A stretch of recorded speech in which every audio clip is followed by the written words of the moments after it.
Bonjour, re-bienvenue sur ma chaîne s'il y a des gens qui ont vu ma première vidéo. Et aujourd'hui, je vais vous présenter le build de ma Ember. J'en avais déjà parlé dans ma vidéo d'avant.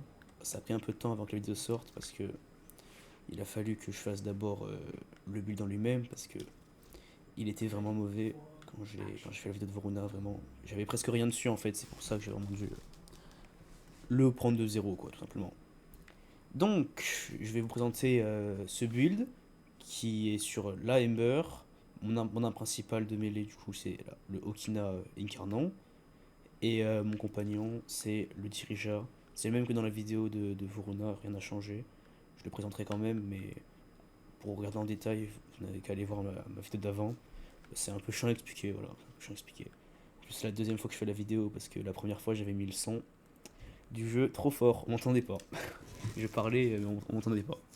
Bref, donc sur le mode Dora, j'ai mis charge d'acier, mais bon, ça c'est un peu comme tout le monde préfère, c'est surtout pour l'énergie. Vous voyez que c'est pile poil, donc c'est pour gratter un petit peu de dégâts de mêlée et surtout l'énergie.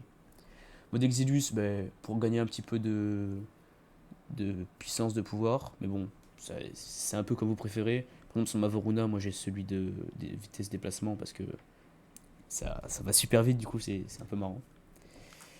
J'ai remplacé Fireball par la compétence de Coulervo pour vraiment pas avoir besoin de m'occuper des chances de critique sur le build pour vraiment me concentrer sur les dégâts statues parce que c'est un build influence de mêlée avec Blast.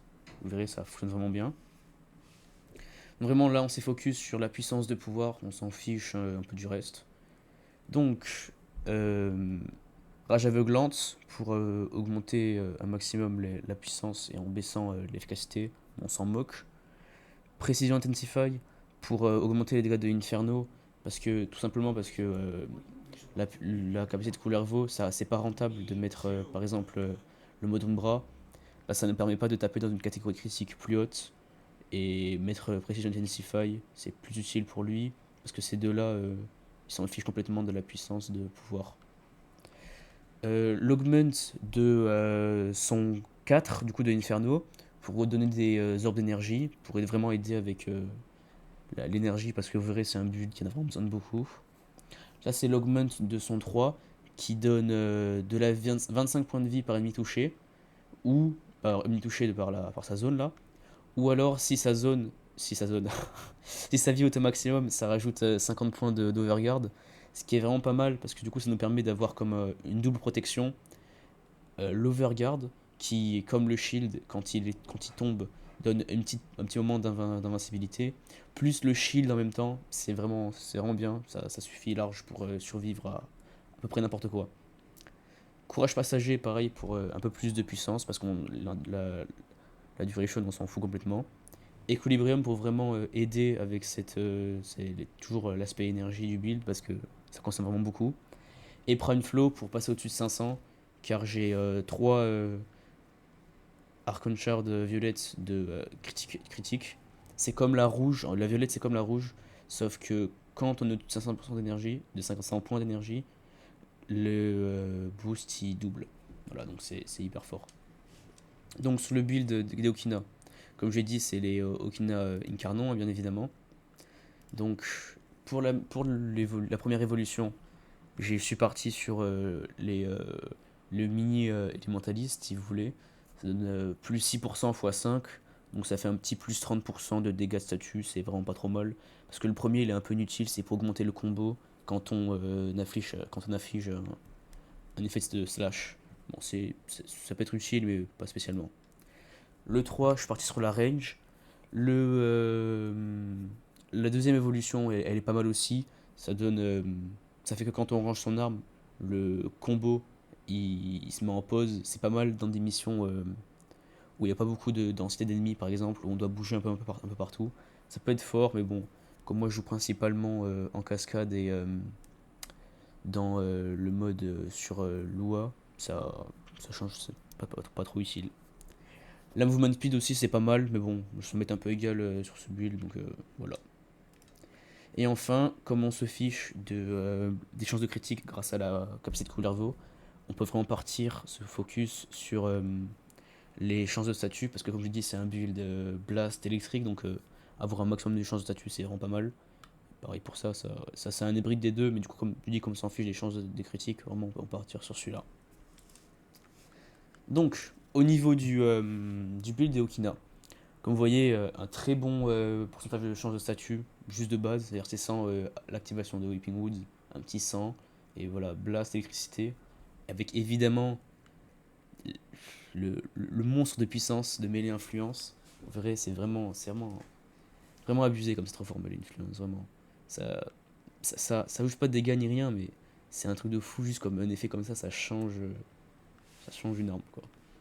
Pour le mode d'aura, vous pouvez partir un peu avec ce que vous voulez, ça change pas vraiment grand chose. Mais moi, parce que celui que j'aime bien, c'est celui-là, parce que il a un coup, je crois que c'est son neutre, c'est quand on bouge pas, ouais. Ça donne, il tourne sur lui-même, c'est-à-dire qu'en en un coup, ça en donne plusieurs, je crois que ça en donne genre 4 très rapidement. Donc c'est vraiment bien pour un build comme ça où on veut vraiment taper rapidement pour avoir le plus d'effets de statut appliqués, quoi. C'est pour ça que j'ai pris celui-là. Tenokai, j'ai mis celui qui fait que la range elle est plus grande et qu'on a plus de temps pour activer le Tenokai. Mais c'est pas le meilleur, hein. Franchement, vous pouvez partir sur celui qui te fait tous les 4 coups. En fait, c'est un peu comme vous préférez, vraiment. Ça, a pas ça change rien. Premièrement, évidemment, condition overload, parce que comme je vous l'ai dit, j'utilise le Diriga de Mavoruna qui met des effets de statut partout, donc c'est vraiment hyper important pour avoir une bonne base de damage. Élémentaliste galvanisé pour pareil gratter ses petits dégâts de statut tout en augmentant quand même relativement massivement les, euh, les chances de statut quand même, hein. On voit sur un bonus de 120% quand même, hein. Un 120% de chance de statut, c'est vraiment pas mal. C'est-à-dire que ça rajoute quoi, autour de 28% de chance de statut. Sachant que je pense, il me semble que ça l'ajoute ici. Donc c'est-à-dire que faut voir que là en gros j'aurai 128 au lieu de 100 et que après il y a Whipping Woods qui vient qui rajoute 40% dessus. Donc vraiment c'est un joli boost, c'est vachement utile. Galvanized Steel, comme je l'ai dit, parce qu'on s'en fiche des chances de critique, hein. Là c'est vraiment juste pour les dégâts en eux-mêmes, hein. Ça fait quand même un boost il me semble que c'est 120, ouais pareil, c'est 120 aussi, c'est ça.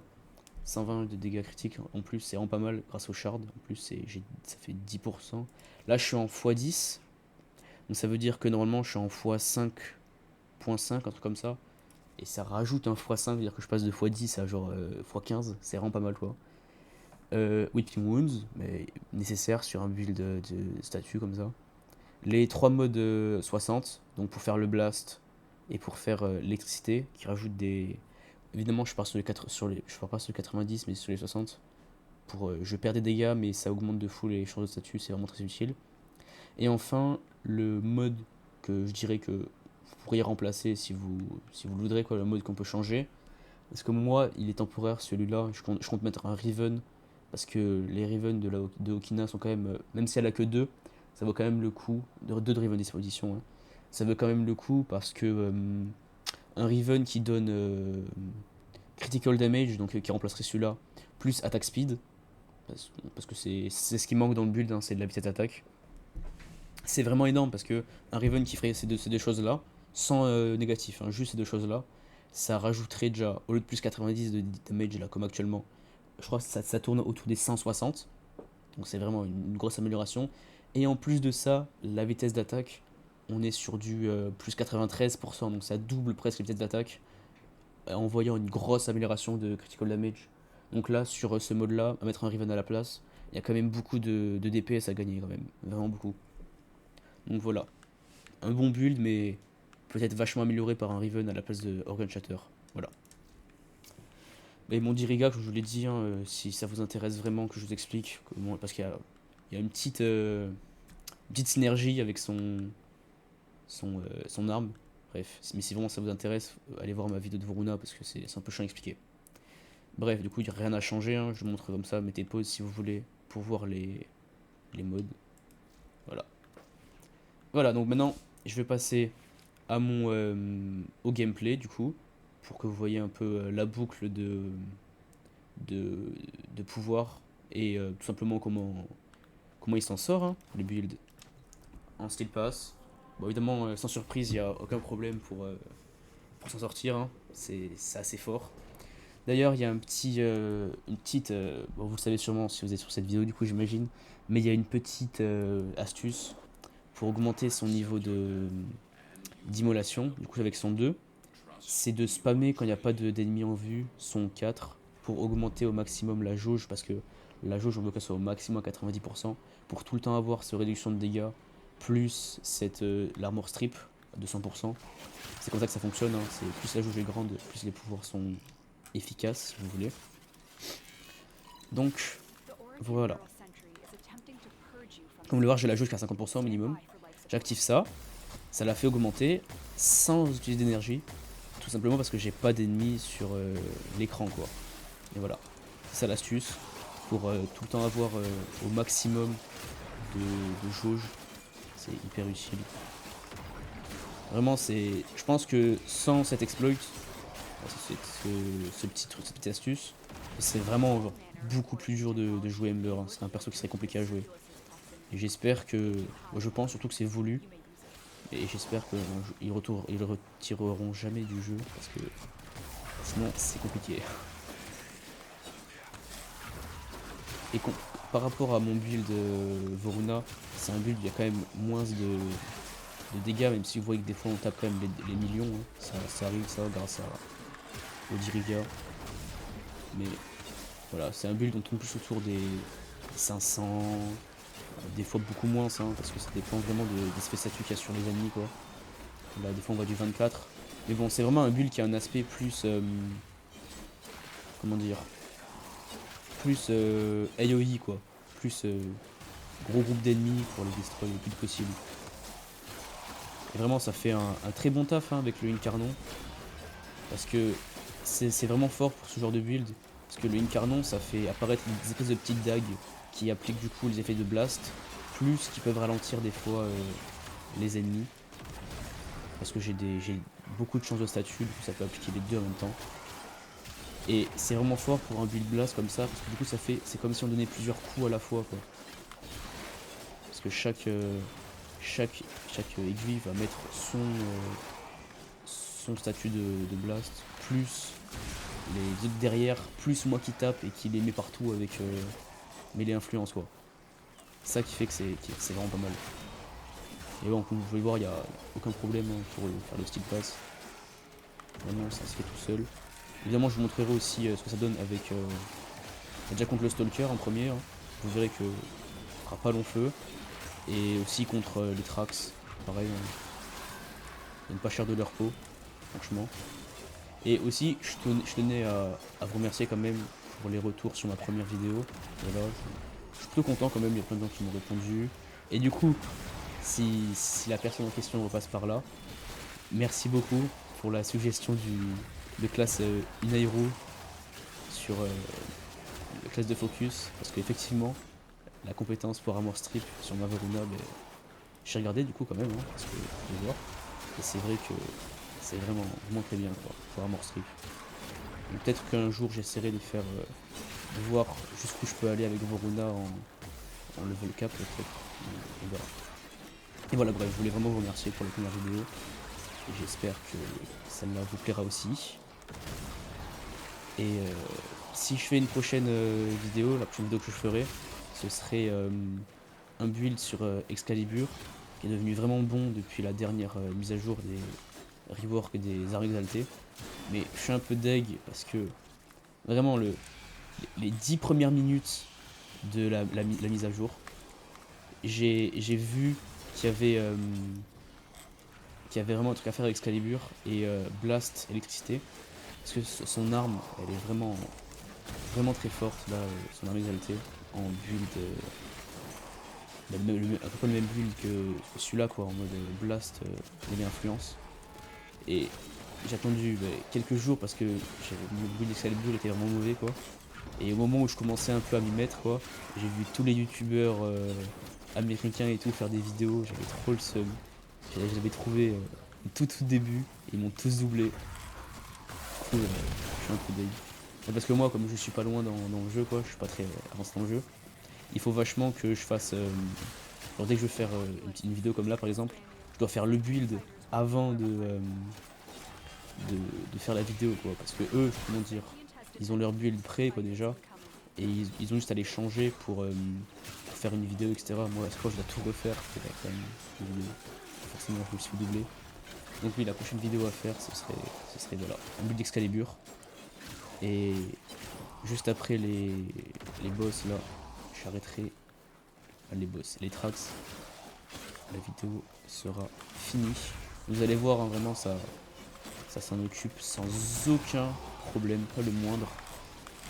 C'est assez fort. C'est surtout grâce, et contrairement au build de Voruna, ce build là il serait mieux du coup pour aller dans des levels plus haut, grâce évidemment à l'armor strip que Ember donne. Donc forcément ce serait, voilà, boum. Voilà, c'est tout. Voilà, vraiment c'est assez fort quand même. Et Ember, malgré son ancienneté, si on veut, ça reste quand même un perso vraiment fort quoi. Et voilà, c'est tout. Et bah, du coup, merci d'avoir regardé cette vidéo. J'espère qu'elle vous aura plu, hein, et surtout pareil, hein, comme dans la vidéo de Bruna, n'hésitez pas, si vous avez des potentielles améliorations à montrer que bah, je sais pas quoi, bah, n'hésitez pas à le dire, hein. C'est toujours bien de s'améliorer. Et merci beaucoup de regarder cette vidéo et bonne journée.